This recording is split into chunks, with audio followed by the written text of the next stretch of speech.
Let's learn about anatomical terms, planes, and abdominal divisions.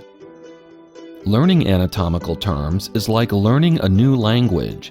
It takes lots of practice.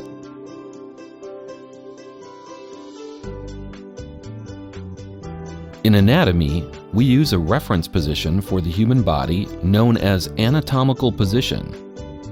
Here is what anatomical position looks like.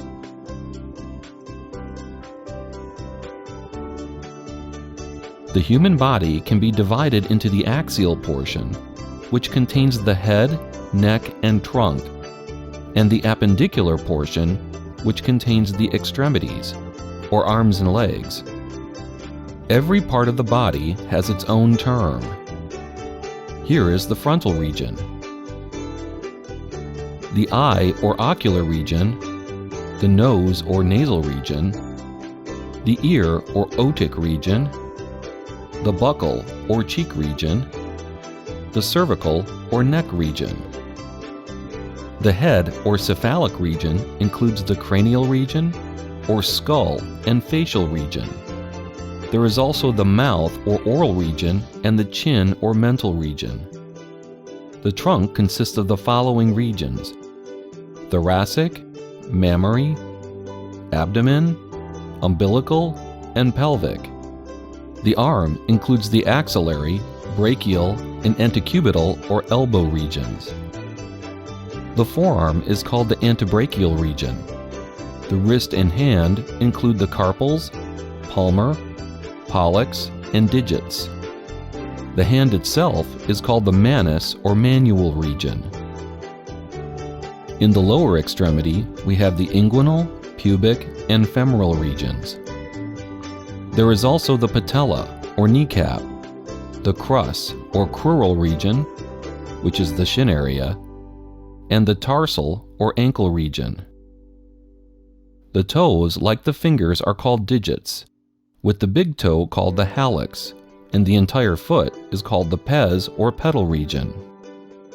Some terms for the back of the body include the acromial or shoulder region, the dorsal or back of the body, the olecramal or back of the elbow, and the lumbar region or low back.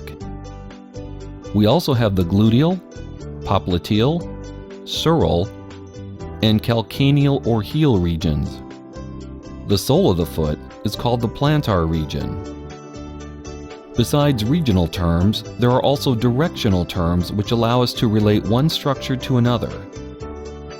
For up and down, we have superior and inferior. There are also terms for toward the head or cranial and away from the head or caudal. For front to back, we have anterior, which means toward the front, and posterior, which means toward the back. For the arms and legs, we have proximal, which means toward the origin, and distal, which means away from the origin.